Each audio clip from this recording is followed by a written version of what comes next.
उस परिवार में ज़िंदगी काटना बहुत ही मुश्किल है। मुझे पता है कि ऐसे परिवार में ये कैसे जियोगी। हाय, तो वो जो कह रही थी कि इसके पति ने दूध में कुछ देकर अबॉर्शन किया है, तो वो सम्राट ने ये अच्छा नहीं किया। मैडम को माही के लिए बहुत बुरा लग रहा था। मामा, वो सम्राट का बिजनेस ठप हो गया है और वो शहर छोड़कर कहीं चला गया है। उसके बारे में किसी को नहीं पता। अमन बोल क्या? अमन, तुम यहाँ? उसी वक्त माही कमरे में आई और उसकी बात सुनकर उससे पूछा, माही, तुम यहाँ कैसे? ये सवाल तो मुझे करना चाहिए। मतलब क्या है तुम्हारा? ये मेरी आंटी हैं, मैं इनके घर में रहती हूँ और इनके स्कूल की टीचर हूँ। माही बोली, अच्छा तो मेरी भी सुनो, ये मेरी मम्मी है, मैं इनका बेटा हूँ।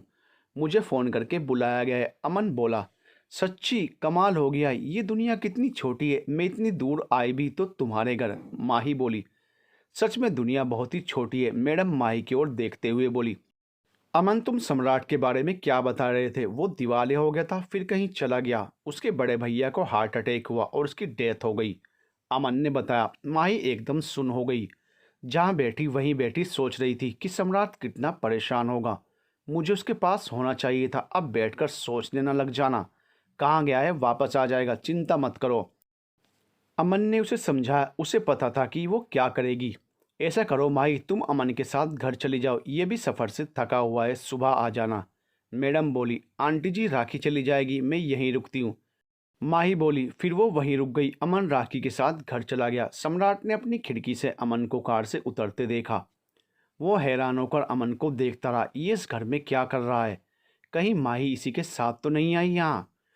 उसने मुझसे झूठ बोला कि वो अपनी फ्रेंड के घर जा रही है और इसके साथ आ गई। वो पहले आ गई और ये बाद में आया ताकि मुझे पता न चल सके, और मैं उसे शरीफ और भोली भाली समझता रहा। अमन अंदर चला गया, पर सम्राट वहीं खड़ा सोचता रहा।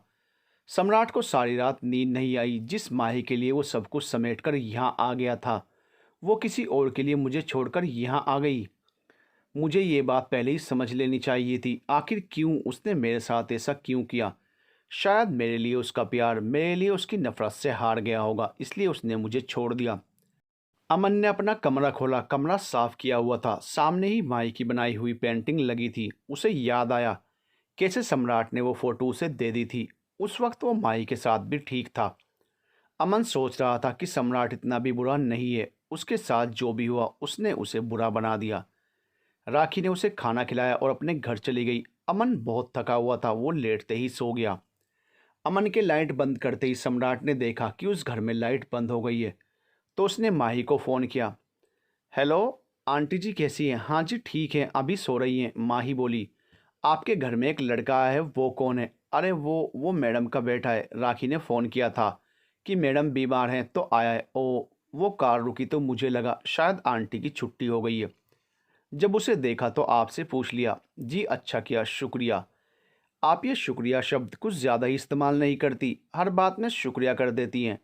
अच्छा, गुड नाइट, अब सो जाइए। आप भी थक गई होंगी। आंटी के साथ साथ अपना भी ध्यान रखिएगा। कहकर सम्राट ने फ़ोन काट दिया। अगले दिन वो सुबह उठकर चाय नाश्ता लेकर हॉस्पिटल पहुंच गया। माही अभी अभी उठी थी जब सम्राट कमरे में आया तो वो वॉशरूम से निकल रही थी। दोनों का सामना हुआ तो सम्राट उसे देखते ही रह गया। माही को अजीब लगा। मैडम ने भी उसे बुलाया। नमन, आ गए बेटा? मैंने सोचा कि तुम शायद आज नहीं आओगे। माँ से दूर भी भला कोई रह सकता है? हाँ ये तो है ही। मेरा बेटा भी आया है। उसे जब मेरे बारे में पता चला तो वो भागा आया। मैडम बोली, माही जी ये चाय और ये नाश्ता आंटी को डालकर दे दीजिए और ख़ुद भी खा लीजिए। माही ने नाश्ता डालकर आंटी को दिया, फिर अपने लिए भी डाला। उसने देखा कि नाश्ता उसकी पसंद का था। अरे वाह, आपको पता है ये मेरा पसंदीदा नाश्ता है। माही खुश होकर बोली, मुझे पता है, मेरा मतलब है ये मेरा फेवरेट नाश्ता है, इसलिए मुझे पता है कि ये कईयों का फेवरेट होगा। उसने कहा। वो वहीं अमन का वेट करने लगा। कुछ देर में अमन भी राखी के साथ आ गया। उसने भी सम्राट को देखा।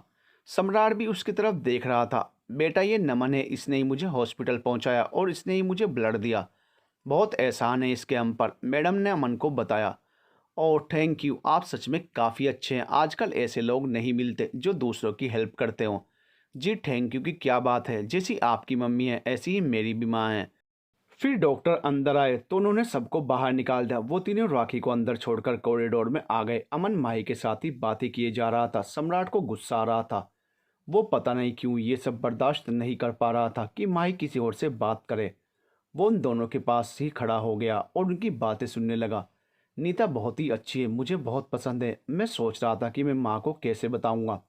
अब तुम आ गई हो तो तुम बता देना, अमन बोला। सच में मुझे बहुत खुशी हुई, मेरे दोनों दोस्त एक साथ हो जाएं, इससे अच्छा और क्या हो सकता है। माही खुश होकर बोली। सम्राट को अब समझ आया कि ये आज भी दोस्त ही हैं। मैंने हर बार इन्हें गलत समझा और हर बार इन्होंने मुझे गलत साबित किया। सुनो, तुम अब सम्राट को भूल गई ना? अगर हाँ तो ये अच्छी चॉइस है उसे छोड़ने के लिए। देखो कैसे तुम्हारे पीछे पीछे घूम रहा है, उससे हैंडसम भी है, अमन धीरे से बोला। पर सम्राट ने सुन लिया था। वो उन दोनों को इग्नोर मारने के लिए दूर पेड़ों को देखने लगा। अमन, तुझे जिंदा रहना है या नहीं? आज तो बोल दिया ये बात, दोबारा मत कहना वरना नीता को भूल जाना। मैंने सम्राट जी से प्यार किया था और उन्हीं से करती रहूंगी, चाहे मेरे सामने कोई भी सुंदर से सुंदर लड़का भी आ जाए। माही की बात सुनकर सम्राट बहुत खुश हुआ और खुद को कोसते हुए मन में ही बोला, आगे से ऐसा कुछ नहीं होगा, मुझे माफ़ कर दो।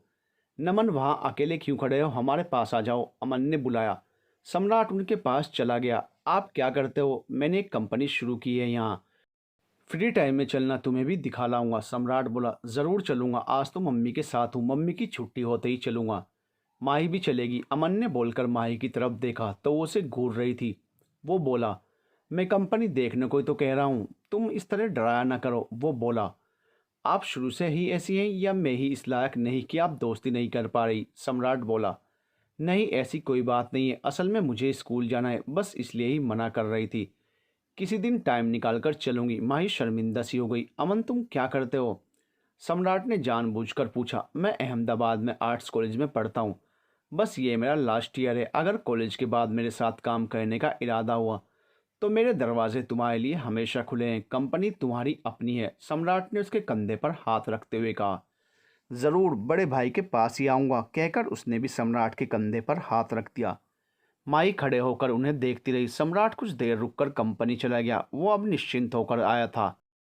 उसे अब अमन का डर नहीं था। उसने सुन लिया था कि अमन नीता को पसंद करता है। वो कंपनी में एंटर ही हुआ था कि उसका फ़ोन बजने लगा।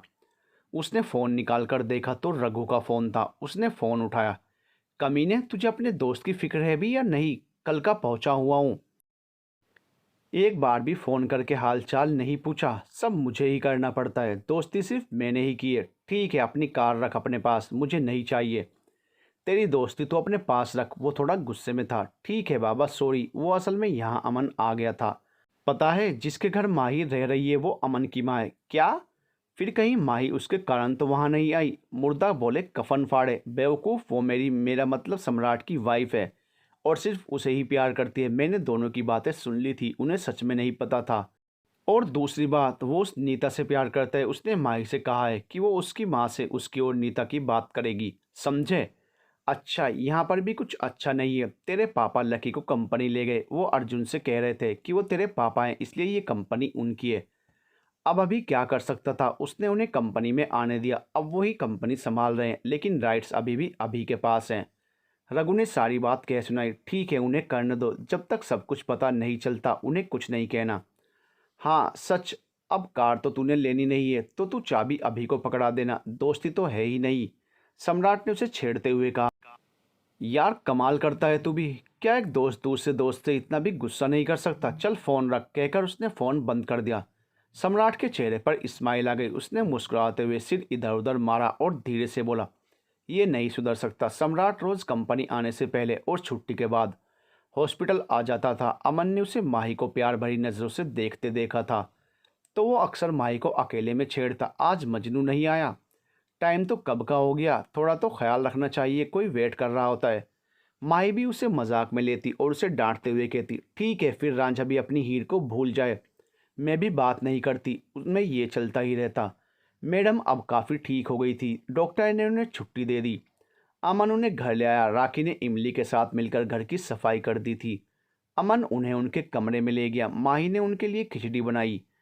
सब उनके कमरे में इकट्ठा हो गए। काफ़ी देर तक बातें करते रहे। मैडम जी ये लीजिए, खिचड़ी खा लीजिए, फिर आराम कर लीजिएगा। राखी उनकी खिचड़ी कमरे में ही ले आई। ला राखी, ये ठीक किया, आंटी जी आज थक गई होंगी, खाकर आराम कर लेंगी। अमन ज़रा आंटी को बिठाओ। अमन ने उन्हें बिठाया। माही ने उनके पीछे तकिया रखा जिससे वो पीठ लगाकर आराम से बैठ सके। खिचड़ी खाकर मैडम बोली, अच्छा ऐसा करो, अब तुम सब लोग भी खाना खाकर सो जाओ। मुझसे ज़्यादा तो तुम थक गए होंगे। मम्मी, मैं यहीं आपके पास ही सो जाऊंगा, रात को उठना पड़ सकता है। अमन बोला, नहीं बेटा, तुम मेरे साथ क्यों तंग होते हो? तुम अपने कमरे में आराम से सोना। मम्मी, जब मैं बीमार होता था तब आप आराम से सोती थी। मुझे अब भी याद है, सारी सारी रात मेरे सिर पर हाथ रखकर मेरे सिरहाने बैठी रहती थी। फिर दिन भर भी मैं आपको तंग करता, कभी ये खाना है कभी वो खाना है कहकर। अब मेरी बारी है, मुझे करने दीजिए। अमन बोला। उसकी बात से मैडम और माही दोनों प्रभावित हुए। आंटी, अब मना मत कीजिएगा, आपका बेटा बड़ा हो गया है। माही बोली, क्या हुआ नमन, तुम कब आए बेटा? मैडम ने दरवाजे पर खड़े सम्राट से पूछा। कुछ नहीं आंटी जी। अमन की बातें सुनकर आंखें भर आई। मैंने कभी ऐसा प्यार नहीं पाया। मैं बीमार होता था तो अकेला ही सारी रात तड़पता रहता था। सुबह शाम नौकर आकर दवा दे देते थे, फिर धीरे धीरे आदत हो गई। सोचता था कि सबके साथ ऐसा ही होता होगा, लेकिन अब पता चला कि मैंने क्या गंवाया है। नमन ने रुआंसा होकर कहा, बेटा ऐसा नहीं कहते, आ मेरे पास आ, अब हम हैं ना। आगे से तू इस तरह की बातें मत करना। मैडम ने उसे अपने पास बुलाकर गले लगा लिया। तो दूसरी तरफ से अमन भी गले लगते हुए बोला, मैं भी। माही ने अपना फ़ोन निकालकर उनकी फ़ोटो खींची और उन दोनों के फ़ोन पर भेज दी। फिर सब मैडम को सोने के लिए छोड़कर नीचे खाना खाने आ गए। सम्राट वापस अपने घर जाने लगा तो अमन ने रोकते हुए कहा, नमन अब खाना लग गया है तो खाकर जाओ। नमन तो पहले ही ये चाहता था, वो माही के साथ समय गुजारने ही तो आया था। वो चाहता था कि वो माही के सामने बैठा बस उसे ही देखता रहे। सम्राट के बैठते ही अमन ने माही के पास से गुजरते हुए उसे कोहनी मारते हुए धीरे से कहा, देखा माही, बैठ गया ना मजनू। माही ने उसे हल्के से थप्पड़ मारा और उसे सम्राट के साथ बिठा दिया। फिर वो उनके सामने बैठ गई। तीनों खाना खाने लगे। सम्राट खाना खाते हुए उसकी तरफ देखे जा रहा था। माही भी महसूस कर रही थी। अचानक उसे सम्राट की याद आ गई। वो कहाँ चला गया होगा, कैसा होगा, किस हाल में होगा, खाना खाया होगा या नहीं। सोच सोच कर उसका दिल दुखी हो गया। उससे खाना नहीं खाया गया। वो उठकर खड़ी हो गई और बोली, बस मैंने खा लिया, तुम दोनों खा लो, मैं सोने जा रही हूँ। दोनों हैरान होकर उसे देखने लगे। सम्राट का दिल किया कि उसे पकड़कर पूछे कि क्या हुआ। क्या उसे मेरा देखना अच्छा नहीं लगा? मैंने शायद कुछ ज़्यादा ही कर दिया। वो खुद को कोस रहा था। क्या वो मेरे रुकने से नाराज़ हो गई? सम्राट ने अमन से पूछा। नहीं नहीं, असल में ये ऐसी ही है, कभी कभी तो हंसते हंसते रो पड़ती है और रोते रोते हंस पड़ती है। अमन बोला। सम्राट का दिल अंदर तक हिल गया। ये मैंने क्या कर दिया? इतनी प्यारी माही को पागल कर। सॉरी माही, माफ़ कर दो मुझे। मुझे पता ही नहीं कि प्यार किसे कहते हैं, प्यार कैसे करते हैं। लेकिन शायद तुम्हें नहीं पता। चैन मुझे भी नहीं है, हर घड़ी तुम पर ही नजरें रहती हैं। उससे भी खाया नहीं गया। वो भी उठकर खड़ा हुआ और हाथ धोकर बोला, अच्छा अमन, मैं भी चलता हूँ। अमन उसे बाहर तक छोड़ने आया। उसने देखा कि सम्राट भी दुखी सा हो गया था। वो बैठा सोच रहा था कि शायद उससे गलती हो गई, उसे माही को इतना चिढ़ाना नहीं चाहिए था। वो उसके कमरे के बाहर गया और बोला, माही वो चला गया है, क्या हम बात कर सकते हैं? अंदर से कोई आवाज़ नहीं आई तो वो फिर से बोला, सम्राट के बारे में। तभी दरवाज़ा खुल गया। माही अमन को बालकनी में ले गई। दोनों आराम से बैठ गए। तब अमन बोला, सॉरी अगर मेरा छेड़ना बुरा लगा हो तो। मैं तो तुम्हें खुश करना चाहता था, मुझे क्या पता था कि उल्टा तुम नाराज़ हो जाओगी। चलो माफ़ भी कर दो। वो सम्राट की क्या बात कर रहे थे? माही ने पूछा। ज़्यादा कुछ नहीं, बस ये पता लगा था कि वो दिवालिया हो गया था तो कहीं चला गया है। अभी तक उसका पता नहीं चला है। अमन ने बताया। हाँ, मैंने उस दिन तुम्हारी बात सुनी थी। आंटी सम्राट को कैसे जानती है? असल में वो तुम्हारे बारे में पूछ रहे थे तो मैंने उन्हें बताया था कि तुम मशहूर सम्राट की पत्नी हो। तुम्हें बुरा लगा?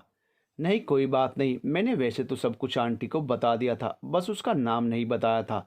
मुझे लगा शायद तुम लोग उन्हें जानते हो। नहीं नहीं, कहाँ वो कहाँ हम। वो तो मम्मी ने तुम्हारी फ़ोटो दिखाई तो तुम्हारी बात चल पड़ी, इसलिए मैंने सम्राट के बारे में बताया था। अमन बोला, ओ ठीक है। अमन, मैं तुम्हें एक बात कहना चाहूँगी। आगे से मुझे कभी नमन का नाम लेकर मत छेड़ना। मुझे अच्छा नहीं लगता और मुझे ऐसा महसूस होता है जैसे मैं सम्राट को धोखा दे रही हूँ। मैं सम्राट के सिवा किसी और के बारे में सोच भी नहीं सकती। माही बोली। माही मेरी बात सुनो, सम्राट ने कभी तुम्हें कोई खुशी नहीं दी। अब जब तुम उससे अलग हो ही गई हो तो किसी अच्छे को चुन लो। मुझे तो ये बहुत अच्छा लगा, इसलिए ही तुम दोनों को मिलाना चाहता था। उसकी हरकतें देखकर लगता है कि वो तुम्हें पसंद करता है। मेरी बात पर गौर करना। अमन बोला, तुम ऐसा करो, जाकर सो जाओ। तुम इस प्यार के बारे में क्या समझो? हाँ, अगर मैं तुमसे कहूँ कि तुम नीता को भूलकर किसी और से प्यार कर लो तो क्या कर लोगे? माही, हमारी बात और है और तुम्हारी बात और है। चल ठीक है, आगे से नहीं कहूँगा, बस अब खुश। अच्छा मैं चलता हूँ, कहकर अमन चला गया। माही वहीं बैठी सम्राट के बारे में सोच रही थी। उसे पता नहीं था कि सामने के घर में लाइट बंद किए कोई खिड़की के पास कब से खड़ा उसी की ओर देख रहा था। सम्राट को उनकी बातें सुन तो नहीं रही थी, पर उसे महसूस हो रहा था कि माही उसी के कारण परेशान है। माही काफी देर तक बालकनी में बैठी सोचती रही कि अगर सम्राट यहाँ आ गया तो, पर उसे अगर मुझसे प्यार था तो यहीं आ जाता। पता नहीं वो कहाँ होगा, सोचकर उसने सम्राट का नंबर मिलाया। सम्राट खिड़की पर खड़ा उसे देख रहा था कि अचानक उसका फ़ोन बजने लगा। उसने फ़ोन निकालकर देखा, उसके पुराने नंबर पर माही का फ़ोन था। उसने जल्दी से फ़ोन उठा लिया और माही की तरफ देखते हुए अपनी आवाज़ कड़क करके बोला, हेलो, कौन है? कहकर उसने सामने माही की तरफ देखा। उसे देखकर ही लग रहा था कि वो रो रही है। दोनों काफ़ी देर कानों पर फ़ोन लगाए एक दूसरे की धड़कन सुनते रहे। माही कुछ बोलने की हिम्मत नहीं कर सकी। सम्राट उसे और तकलीफ नहीं देना चाहता था, तो उसने फ़ोन बंद कर दिया। फ़ोन बंद करने के बाद भी वो खिड़की से हटा नहीं, वहीं खड़ा होकर उसे देखता रहा। और माही अपने कान पर फ़ोन लगाए वैसे ही पत्थर बनी बैठी थी। उसकी आंखों से आंसू बह रहे थे जो सम्राट को दिख नहीं रहे थे, पर वो उसकी तड़प को महसूस कर रहा था। उसकी आंखों से भी पानी बह निकला। कुछ देर यूं ही बैठने के बाद माही ने फ़ोन कान से हटाया, फिर खड़ी हुई और कमरे में चली गई। वो बेड पर लेटी रोती रही। सम्राट भी अपने कमरे में खड़ा उसके कमरे की जलती हुई लाइट को देखता रहा। वो कपड़े बदल कर आया। उसने टाइम देखा तो रात का 1:30 बजने वाला था। उसने माही के कमरे की तरफ देखा तो लाइट अभी भी जल रही थी। वो अपना काम करने लगा। लगभग 3 बजे वो स्टडी रूम से वापस आया तो उसने देखा कि माही की लाइट अब भी जल रही है। उसे तब लगा कि ये रोते रोते सो गई होगी, इसलिए लाइट बंद करना भूल गई। तब वो खुद भी आकर लेट गया। अगले दिन वो रोज़ की तरह बालकनी में नहीं आया और सुबह जल्दी ही कंपनी पहुंच गया। शर्ट्स की एक बहुत बड़ी कंसाइनमेंट आई हुई थी जिसे समय पर पूरा करना था। वो वर्कर्स को जल्दी काम करने को कह रहा था। तभी उसके फ़ोन पर रघु का फ़ोन आया। उसने झट से फ़ोन उठा लिया। हेलो, क्या हुआ, इतनी सुबह फ़ोन कर दिया? मेरे पापा मुझसे पूछ रहे थे कि मैं क्या काम करता हूँ, तो मैंने तेरी कंपनी का नाम लेकर कह दिया। मैं सेल्स डिपार्टमेंट का हेड हूँ। अब अगर पापा का फ़ोन आए तो संभाल लेना, रघु बोला। तू चिंता मत कर। तूने नाम क्या बताया है मेरा? सम्राट ने पूछा। गधे, तेरा नहीं, नमन बताया है। सम्राट नाम सुनकर तो वो मेरी जान ही निकाल देंगे। उन्हें पता है कि तूने ही मुझे जासूस बनाया है। पता नहीं उन्हें मेरे शेरलॉक होम्स से क्या शिकायत है। कहते हैं कहीं सफाई वाला लग जाना, पर जासूसी कभी नहीं। तुझे लगता है मैं बता दूंगा? मैं अंकल को जानता हूँ। अगर मैंने एक लफ्ज़ भी बोला तो तेरा गेम ओवर। शुभ शुभ बोल, उन्हें पता नहीं है। तुझे पता ही है कि कितने गुस्से वाले हैं वो। दूसरी तरफ क्या सिचुएशन है? सम्राट ने पूछा। वैसा ही है यार, बिजनेस करना ना ना तेरे पापा को आता है और ना ही लकी को। ये तो 2 दिन में बना बनाया काम बिगाड़ देंगे।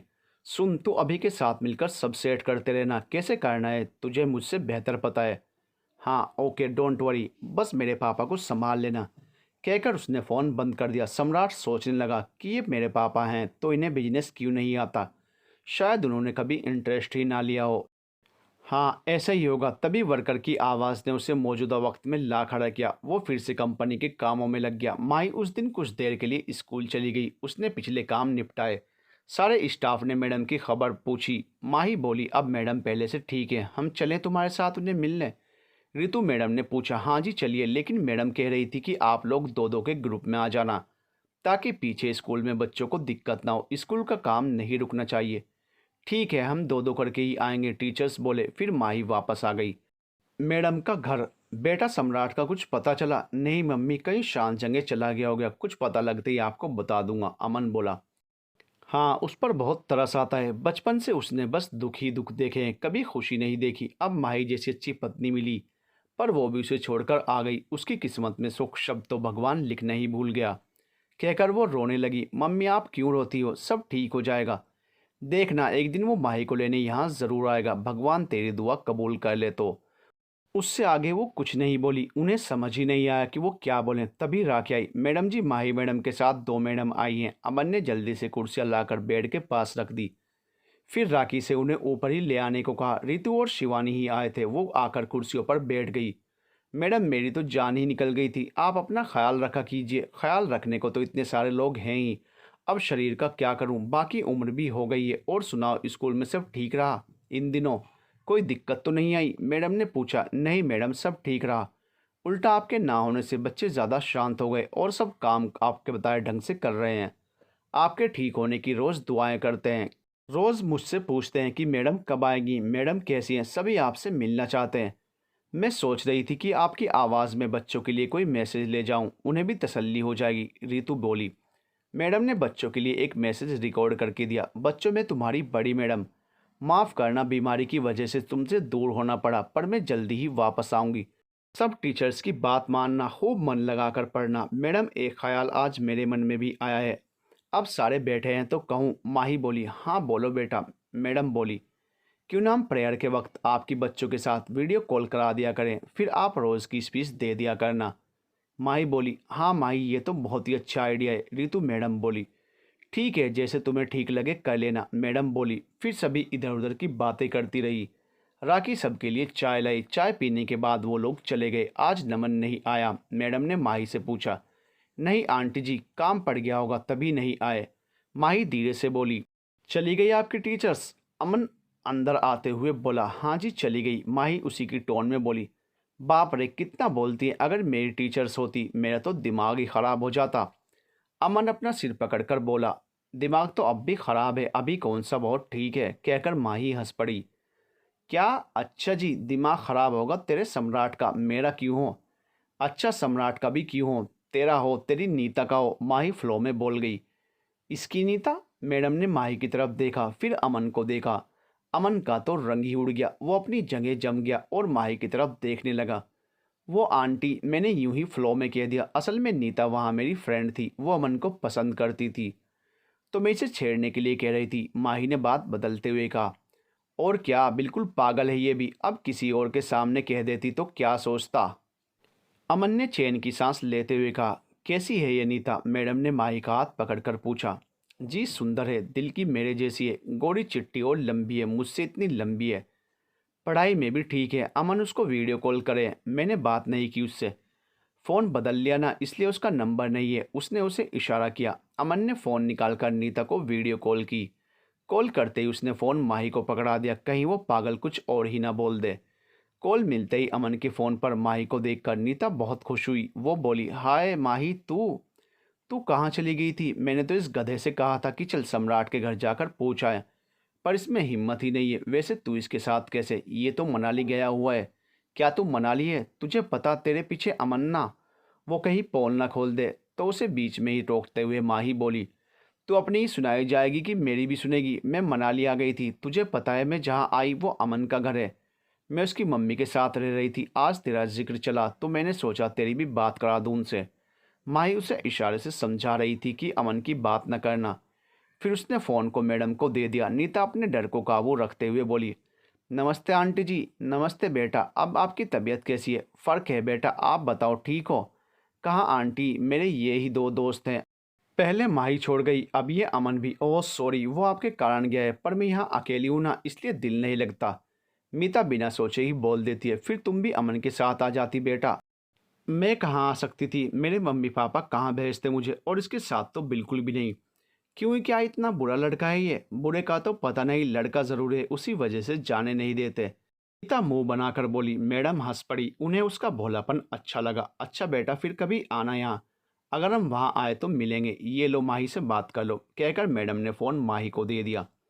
माही बात करती हुई बाहर ले गई। अमन बोला। मैडम फ़ोन मेरा है, अपना मिला लो, अपने फ़ोन पर बात कर लो, कहते हुए वो भी उसके पीछे चल दिया। वो माही की बालकनी में आ गए। नीता, तेरी पढ़ाई कैसी चल रही है? ये अमन से ही पूछ ले, तेरे पास ही है। अच्छा जी, अब आपका हाल चाल हम आपके बॉयफ्रेंड से पूछें? इसने तुझे बता दिया? बड़ा ख़राब है, मैंने बताना था। नीता मुंह बनाकर बोली। अरे मैंने बताया या तूने? बात तो एक ही है। अमन आगे होकर बोला। तुम नाराज़ हो रही हो? नाराज़ तो मुझे होना चाहिए, मेरे दो खास दोस्त, दोनों का आपस में प्यार हो गया और दोनों ने ही मुझे बताया नहीं। माही गुस्सा दिखाते हुए बोली। है, तू हमारे पास होती तो हम तुझे बताते, जब तू मिली उस वक्त मैंने तुम्हें बता दिया। तू ऐसा नहीं कह सकती, अमन बोला। चलो छोड़ो, कब शुरू हुआ ये? माही ने पूछा। तेरे आने के बाद हम दोनों अकेले रह गए थे, फिर हर रोज़ साथ रहते रहते पता नहीं कब प्यार हो गया। नीता बोली, ओए होए, चलो ठीक है, अब तुम दोनों बात कर लो, मैं यूं ही कबाब में हड्डी क्यों बनूं। कहकर माही ने अमन को फ़ोन पकड़ाते हुए कहा, जाकर ले बात। अमन फ़ोन लेकर अपने कमरे में भाग गया। माही बालकनी में बैठी सामने देख रही थी। वो आज सारा दिन ही नहीं आया, ठीक भी है, कहीं कुछ हो तो नहीं गया। बालकनी में भी नहीं आया, कहीं मेरी बात का बुरा तो नहीं मान गया। माही खड़ी सोच रही थी कि राखी आ गई। दीदी जी क्या सोच रही हो? कुछ नहीं, यूं ही हवा खा रही हूँ, आज अच्छी हवा चल रही है। इस महीने से शाम को मौसम ऐसा ही होता है, आपको धीरे धीरे पता चल जाएगा। तुम्हारा राजू नज़र नहीं आता, बहुत बिजी हो गया लगता है। हाँ, वो फैक्ट्री में काम बहुत ज़्यादा है। ये साहब बहुत अच्छे हैं, वर्कर्स को अपने परिवार की तरह रखते हैं। राजू बता रहा था आजकल काम बहुत बढ़ गया है, जितना काम ज़्यादा होगा उतना पैसा भी बढ़ा देते हैं साहिब। पहले वाले तो बस दिहाड़ी के पैसे देते थे, सारा पैसा खुद रखते थे। राखी के मुंह से नमन की तारीफ सुनकर माही को अच्छा लगा। वो दोनों कुछ देर यूं ही बातें करती रही। फिर राखी खाना बनाने चली गई। जाने क्यों माही को राखी का नमन की तारीफ करना अच्छा लग रहा था। राखी ने तो नमन को अच्छा कहा है, तो उसे क्यों खुशी हो रही है? क्यों वो उसकी बालकनी में उसे ढूंढ रही है? क्यों उसकी बातें याद कर रही? नहीं, वो ऐसा नहीं कर सकती। सोचते हुए वो अंदर आ गई। वो काफ़ी देर इसी कश्मकश में उलझी रही। फिर वो एक नतीजे पर पहुंची कि किसी का अच्छा लगना और किसी को प्यार करना दो अलग अलग बातें। हमें बहुत से लोग अच्छे लगते हैं, पर इसका ये मतलब नहीं कि हम उन सबसे प्यार भी करते हैं। हम प्यार सिर्फ एक से ही करते हैं। तो अगर उसे नमन अच्छा लगता भी है तो कोई बात नहीं, प्यार वो सिर्फ सम्राट से ही करती है। अगले दिन माई स्कूल के लिए निकली तो सम्राट उसे खिड़की से देख रहा था। उसके जाने के बाद वो अमन और उसकी मम्मी से मिलने आया। अब कैसी हो आंटी जी? ठीक हूँ बेटा, कल कहाँ रह गए थे? मैं तुम्हारी राह देखती रही। वो कंपनी में काम थोड़ा ज़्यादा था, एक डील पूरी करनी है, उसी को पूरा करने के लिए ओवरटाइम कर रहे थे। मेरा मानना है कि वर्कर्स के साथ हमें हाथ मिलाकर काम करना चाहिए, इससे उन्हें भी हौसला मिलता है, इसलिए मैं भी उनके साथ ओवरटाइम कर रहा था। नमन ने कहा, ये तो बहुत अच्छी बात है बेटा, तभी राजू तुम्हारी इतनी तारीफ करता है। अमन, कुछ सीखो इससे। मैडम बोली, आप कह रहे थे मुझे कंपनी दिखाओगे, मेरे पास बस 2 ही दिन है, कब दिखाओगे? अमन बोला, चलो आज चलो, दिखा लाता हूँ। नमन बोला, अच्छा मैं तैयार होकर आया, आप इतने चाय पियो। कहकर अमन अपने कमरे की तरफ दौड़ पड़ा। दोनों कंपनी चले गए। मैडम उन्हें जाते हुए देख रही थी। दोनों एक जैसे लग रहे थे, दोनों का साइड फेस एक जैसा ही लगता था। वो सोचने लगी, अगर सम्राट जला ना होता तो ऐसा ही होता। उनकी आंखें नम हो गई। माही ने प्रेयर के वक्त मैडम को वीडियो कॉल करके मैडम की स्पीच बच्चों को सुनाई। बच्चों ने गेट वेल सून कहकर मैडम को विश किया। माही ने ऑफिस के पेंडिंग काम पूरे किए, फिर बच्चों की क्लासेस ली। सारा दिन बिजी रही। थोड़ा सा वक्त मिला तो उसने मैडम को फ़ोन किया, आप ठीक हैं? खाना खा लिया? मैं ठीक हूँ बेटा, तुम मेरी फिक्र मत करो, वहाँ सब ठीक चल रहा है। हाँ जी, सब ठीक है, कहकर उसने फ़ोन काट दिया। उसे यह घर अपना लगने लगा था। वो बचपन से माँ के प्यार के लिए तरसी थी, तो अब प्यार मिला तो वो पूरी तरह उनकी हो गई। मैडम जैसी माँ और अमन जैसा भाई, अब और किसी की क्या ज़रूरत थी? ये सोचते ही उसे सम्राट फिर याद आ गया। अमन नमन के साथ आया तो हर कोई सोच रहा था कि दोनों भाई होंगे। कईयों ने तो उन्हें पूछा भी। दोनों हंस दिए। फिर नमन बोला, हाँ मेरा भाई है, तभी आपकी शक्ल इतनी मिलती है। उन्हें नहीं लगता था कि इनकी शक्ल मिलती है, पर उन्होंने लोगों से ज़्यादा बहस नहीं की। नमन ने उसे सारी कंपनी दिखाई और शर्ट कैसे बनती है ये भी दिखाया। नमन, आप कल घर आए नहीं?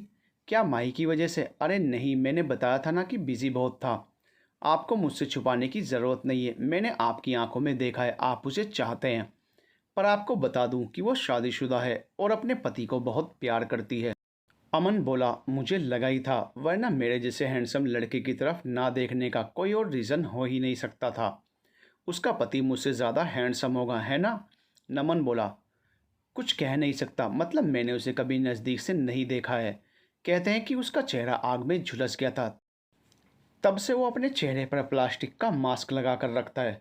अब ये कितना सच है ये मुझे नहीं पता, माँ ही जानती है। वो उसे बहुत ही प्यार करती थी, या ये कहूँ कि अब भी करती है तो ये गलत नहीं है। एक बार मैंने उसके बारे में कुछ कह दिया था तो उसने मेरे थप्पड़ मार दिया था। अमन ने बताया, ओह, जैसी उसकी मर्जी, प्यार करने का सबको हक है। ये अजीब बात है कि प्यार ना तो शक्ल सूरत देख कर होता है, ना उम्र देख कर होता है। सच्चे प्यार में दूसरे का प्यार भी ज़रूरी नहीं है। अगर तुम किसी से सच्चा प्यार करते हो तो उसकी खुशी के लिए कुछ भी कर सकते हो, चाहे उसे छोड़ना ही पड़े। सम्राट बोला, चाहे उसे छोड़ना पड़े? मतलब ये कैसा प्यार हुआ? आपकी बात पल्ले नहीं पड़ी। मैंने तो सुना है कि जिसे प्यार करो उसे अपना बना लो, अमन बोला।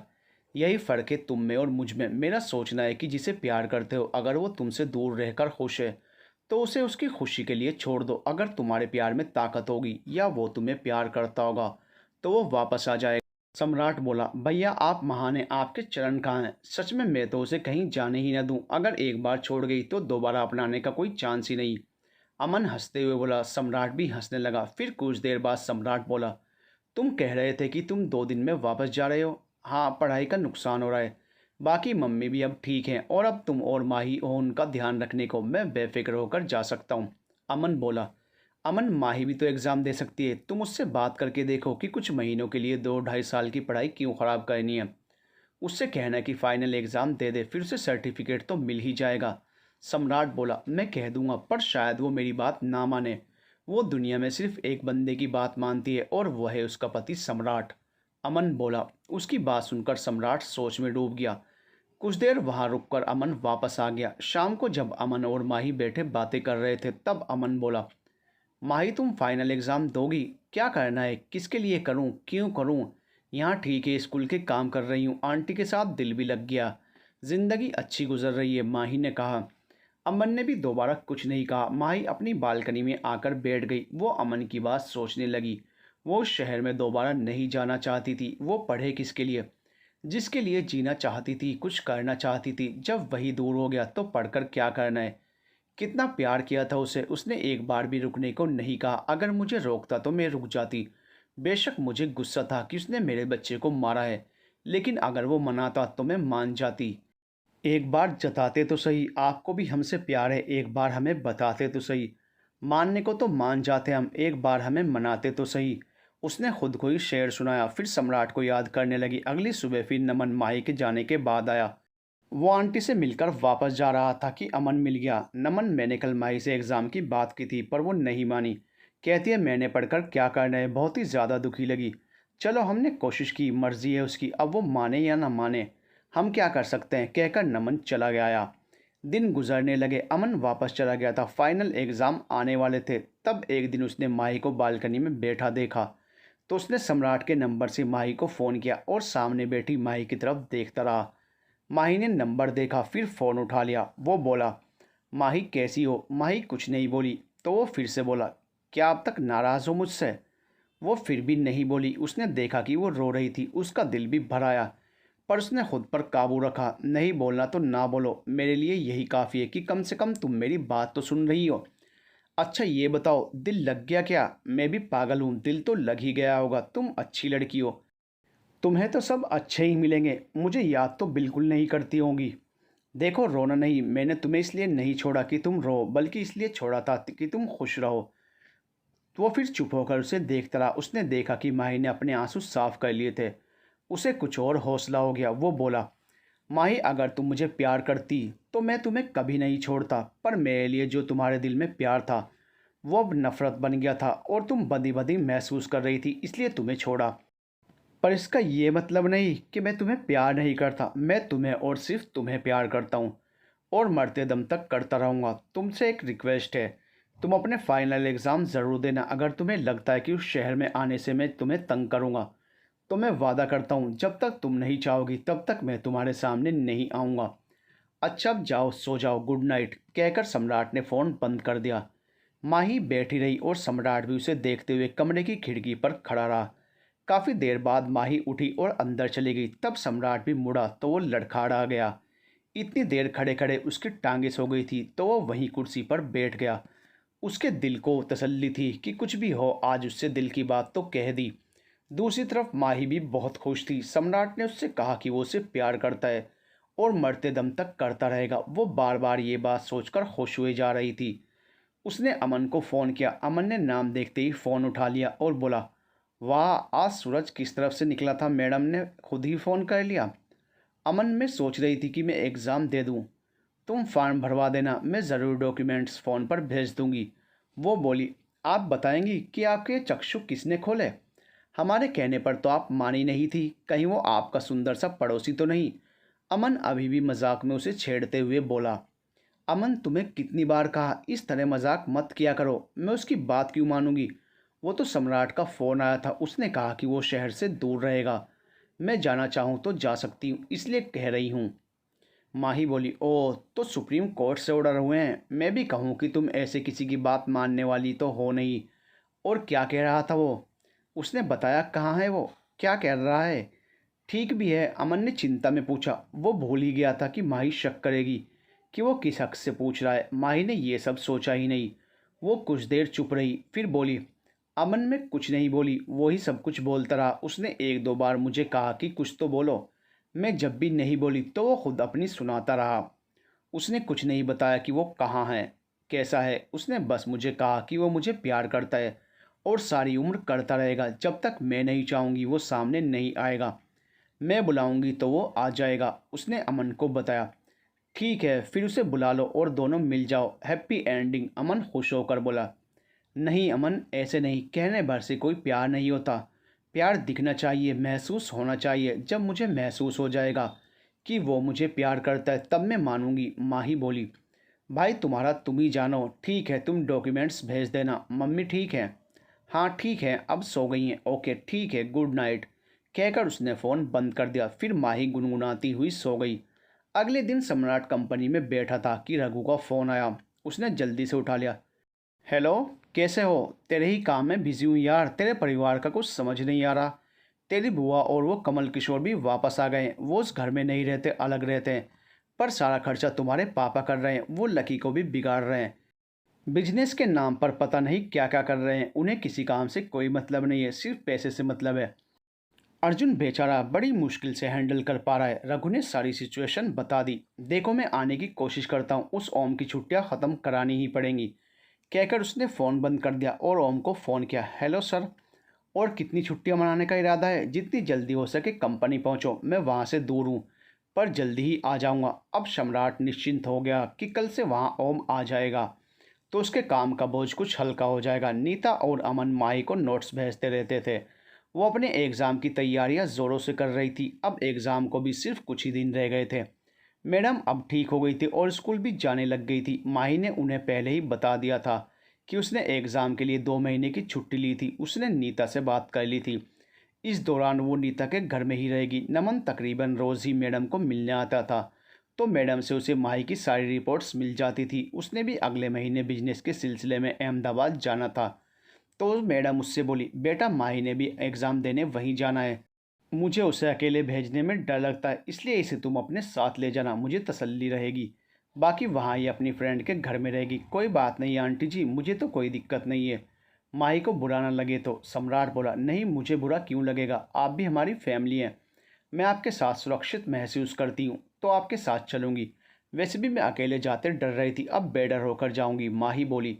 माही बाहर से आते हुए बोली, ठीक है, आपने कब जाना है मुझे बता दीजिएगा, मैं भी उसी दिन की टिकट करा लूँगा, क्योंकि मैंने तो बिजनेस के सिलसिले में जाना है। जब मर्जी चला जाऊँगा। सम्राट बोला, ठीक है।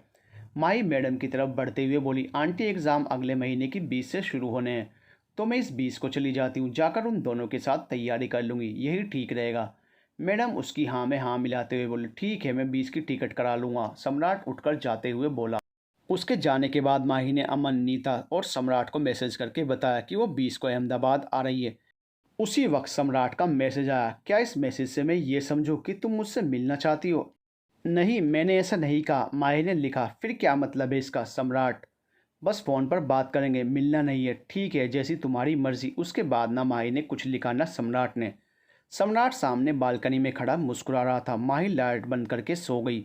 देखते देखते 20 तारीख भी आ गई। उन्होंने मैडम से विदा ली। मैडम माही को जाते जाते भी समझा रही थी, नमन के साथ ही रहना, अपने बैग का ध्यान रखना, पहुंचकर फ़ोन करना। माही भी ओके ओके कहे जा रही थी। फिर वो राजू के साथ एयरपोर्ट की तरफ चल दिए। मैडम और राखी उसे दूर तक देखती रही। वो भी बार बार पीछे मुड़कर देखती रही। फ्लाइट ठीक समय पर थी। दोनों की सीट साथ साथ थी। माही विंडो वाली सीट पर बैठी थी और नमन उसके साथ वाली सीट पर। सम्राट उससे बोला, आप आराम से सो जाइए, हम लोग 1.5-2 घंटे में वहाँ पहुँच जाएंगे, तो मैं आपको जगा दूंगा। माही उसकी बात मानते हुए आंखें बंद करके बैठ गई। उसे पिछली बार सम्राट के साथ बिताए सफ़र के बारे में याद आ रहा था। उसे महसूस हो रहा था कि नमन भी सम्राट की ही तरह बर्ताव करता है। उसी की तरह केयर करता है, लेकिन दोनों में ज़मीन आसमान का फ़र्क है। वो लोग अहमदाबाद पहुंचे तो नमन ने उसे जगा दिया। एयरपोर्ट पर नमन को लेने रघु आया था और माही को लेने अमन और नीता आए थे। अमन नमन से भी गले मिलकर बोला, यह आपने अच्छा किया इसे अपने साथ ले आए, मुझे तो इसकी टेंशन ही थी। फिर वो नीता से मिलाते हुए बोला, नीता ये नमन और नमन ये नीता है। हेलो नीता। अमन ये मेरा दोस्त रघु। रघु ये मीना। अमन और ये माही। रघु ने सबको हेलो कहा। माही ने नमन का शुक्रिया अदा किया। जिस दिन आपने वापस आना होगा बता दीजिएगा, अगर मैं यहीं हुआ तो दोनों साथ ही वापस चल देंगे, नमन ने कहा और रघु की कार में बैठ गया। फिर वो लोग अपने अपने रास्ते चले गए। अमन, तुम नीता के घर चले जाओगे? पहले भी गए हो क्या? अरे नहीं, तुझे मेरी मम्मी का पता ही है, तूफान मचा देंगी। पापा तो कुछ नहीं कहते, मम्मी की बस थोड़ी सोच अलग है, वो लव मैरिज पर भरोसा नहीं करती। इसलिए हमने तय किया है और मैंने उन्हें कह दिया कि तुम अमन की बहन हो और एग्ज़ाम तक मेरे साथ रहोगी, क्योंकि अमन बॉयज़ हॉस्टल में रहता है, इसलिए वो तुम्हें अपने पास रख नहीं सकता और अकेले नहीं छोड़ना चाहता। नीता बोली, ओके ठीक है भाभी जी। माही ने नीता को हंसते हुए कहा। तीनों ही हंसती है। वो लोग नीता के घर आए। उसकी मम्मी उनके लिए खाना तैयार कर रही थी।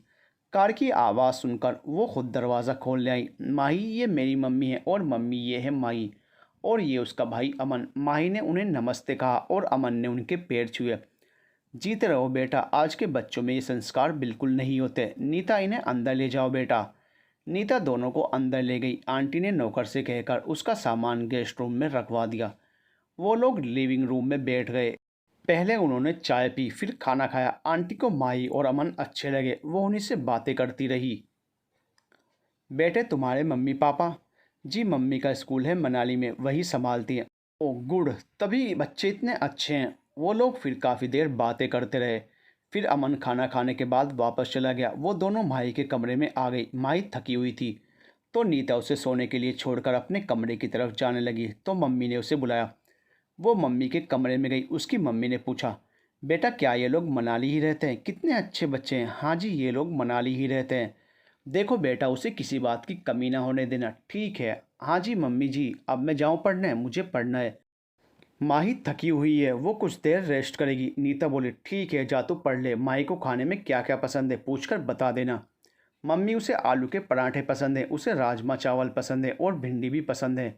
ये तो मेरी पसंद की चीज़ें हैं। उसकी और मेरी चॉइस एक ही है। चलो फिर तो आसान ही है, जो तुम्हें पसंद है वही बनवा दूंगी, तुम दोनों ही खा लेना, उसकी मम्मी बोली।